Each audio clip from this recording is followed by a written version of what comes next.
MDH biryani મસાલા, પારંપરિક બિરયાનીનો અસલી સ્વાદ. असली मसाले सच MDH નરેન્દ્રભાઈ મોદીની કલ્પનાનું સાચું આત્મનિર્ભર ભારત બનાવવા માટે દરેક વ્યક્તિની સહિયારી નૈતિક જવાબદારી છે. દરેક નાગરિક ભારતીય વસ્તુ ખરીદવાનું દેશભક્તિનું કાર્ય માનશે ત્યારે ભારત આત્મનિર્ભર બનશે. દરેક વ્યવસાય ગુણવત્તા અને સ્થિરતાને અનિવાર્ય માનશે ત્યારે ભારત આત્મનિર્ભર બનશે. દરેક નવીનતા લાવનાર સૌ પ્રથમ ભારતના હિતમાં વિચારશે ત્યારે ભારત આત્મનિર્ભર બનશે. દરેક ખેડૂત સસ્ટેનેબલ ખેતી અપનાવશે ત્યારે ભારત આત્મનિર્ભર બનશે. દરેક ક્ષેત્રે નિર્ભરતાથી પ્રભુત્વ તરફ આગળ વધશે ત્યારે ભારત આત્મનિર્ભર બનશે. દરેક નાગરિક પોતાને આત્મનિર્ભર બનાવીને રાજ્ય દેશને આત્મનિર્ભર બનાવવાનો સંકલ્પ આ સ્વતંત્ર પર્વે લેવા આહવાન કરું છું. વડાપ્રધાનશ્રીની વિઝનરી લીડરશીપમાં દેશના અમૃતકાળમાં નવા ભારતનું અને આત્મનિર્ભર ભારતનું નિર્માણ વધુ તેજ ગતિથી આગળ વધી રહ્યું છે. તેમના ત્રીજા કાર્યકાળ મોદી 3.0માં વિશ્વની ત્રીજી મોટી આર્થિક સત્તા બનવા તરફ ભારતે મક્કમ કદમ માંડ્યા છે. ગુજરાતને તો વડાપ્રધાનશ્રીના દ્રષ્ટિવંત નેતૃત્વ અને માર્ગદર્શનનો લાભ 2 દાયકા કરતાં વધુ સમયથી મળતો રહ્યો છે. ગુજરાત દેશના વિકાસનું રોલ મોડેલ બન્યું છે. તેના પાયામાં આદરણીય મોદી સાહેબે સર્વગ્રાહી વિકાસની ઇમારતનું જન સહયોગથી કરેલું નિર્માણ છે. વડાપ્રધાનશ્રીએ વિકાસની રાજનીતિનો જે પાયો નવો અધ્યાય પાછલા 11 વર્ષમાં સૌના સાથ, સૌનો વિકાસ, સૌનો વિશ્વાસ અને સૌના પ્રયાસ મંત્રથી શરૂ કર્યો છે તે હવે જન જનનો મંત્ર બન્યો છે. છેવાડાના ગરીબ, વંચિત, અંત્યોદયને કેન્દ્રમાં રાખીને કલ્યાણ યોજનાઓ બને છે અને સફળતાપૂર્વક લક્ષ્ય પણ સિદ્ધ કરે છે.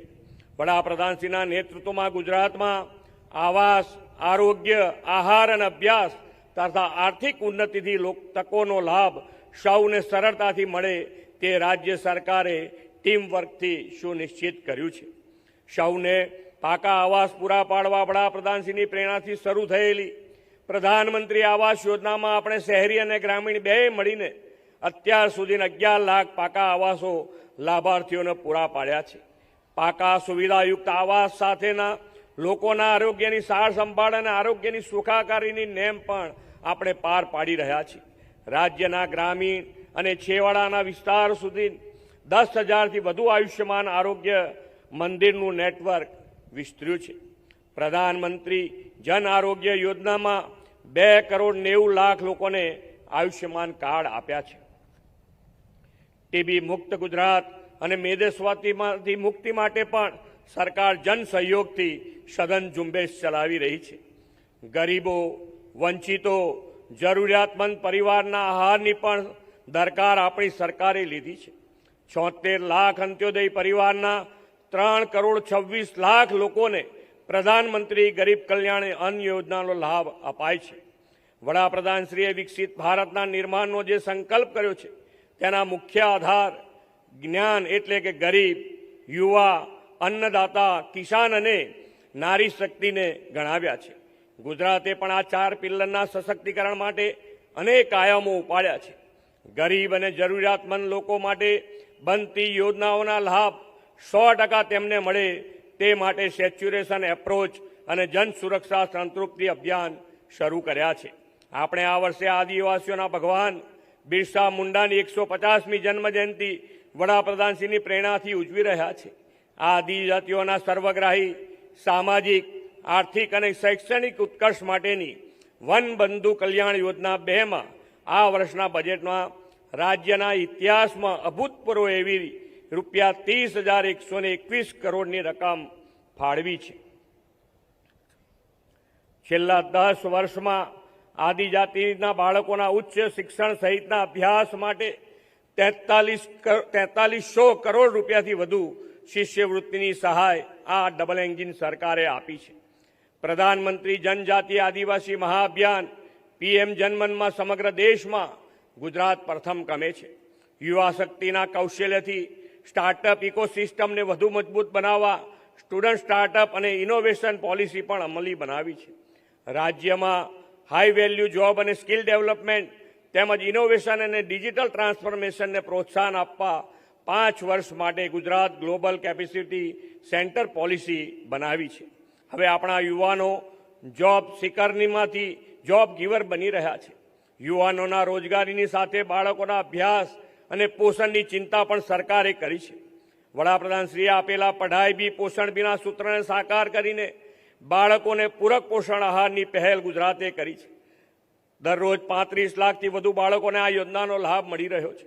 દીકરીઓના અભ્યાસને પ્રોત્સાહન આપવા કન્યા કેળવણી શાળા પ્રવેશોની સફળતાના પગલે નમો લક્ષ્મીમાં 10,50,000 દીકરીઓને અત્યાર સુધીમાં સહાય આપી છે. મુખ્યમંત્રી જ્ઞાન સેતુ મેરિટ સ્કોલરશીપ યોજના હેઠળ મેઘાવી બાળકોને વધારાના પ્રોત્સાહન રૂપે 30,000થી વધુ બાળકોને 16 કરોડથી વધુ રકમ ચૂકવાઈ છે. અન્નદાતા ખેડૂતોના હિતને પણ અગ્રતા આપી છે.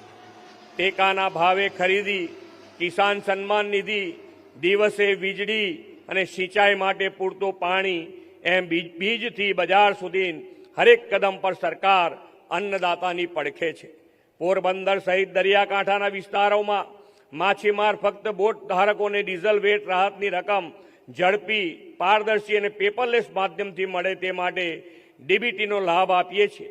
એ માટે આ વર્ષે 350 કરોડ રૂપિયાની જોગવાઈ કરી છે. સમાજનો 50% હિસ્સો ધરાવતી નારી શક્તિના સ્વાવલંબન માટે પણ સરકારે નક્કર આયોજનો કર્યા છે.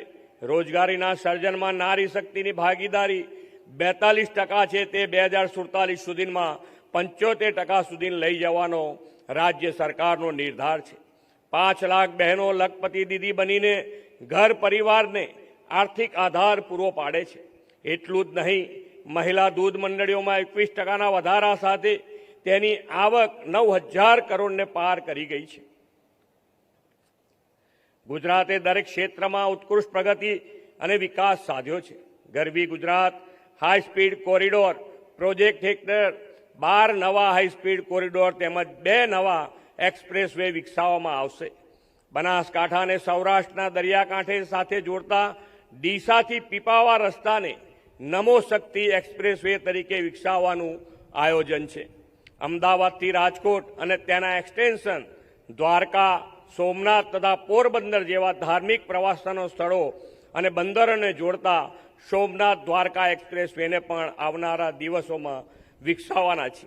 એજ્યુકેશન, એગ્રીકલ્ચર, ઇન્ડસ્ટ્રીઝ, કનેક્ટિવિટી અને renewable energy, semiconductor, artificial intelligence આવા અનેકવિધ ક્ષેત્રોમાં ગુજરાત દેશ માટે દિશાદર્શક બન્યું છે. પીએમ સૂર્ય ઘર મફત વીજળી યોજનામાં તો 4 લાખથી વધુ સોલર રૂફટોપ સિસ્ટમ સ્થાપીને ગુજરાત દેશભરમાં ટોચના સ્થાને છે. ગુજરાત સ્પેસ ટેકનોલોજી ક્ષેત્રમાં પણ લીડ રહી રહ્યું છે. આપણે સ્પેસ ટેક પોલિસી પણ જાહેર કરી છે. રાજ્યના સર્વગ્રાહી વિકાસમાં ઇન્ફ્રાસ્ટ્રક્ચર ડેવલપમેન્ટની ભૂમિકા પણ મહત્વની છે. MDH કિચન કિંગ મસાલા રસોડામાં હોય તો આપણે કંઈ પણ બનાવી શકીએ છીએ. રીંગણાનો ઓળો, બટેટા ફુલાવર, ભીંડી મસાલા અને બીજું ઘણું બધું. MDH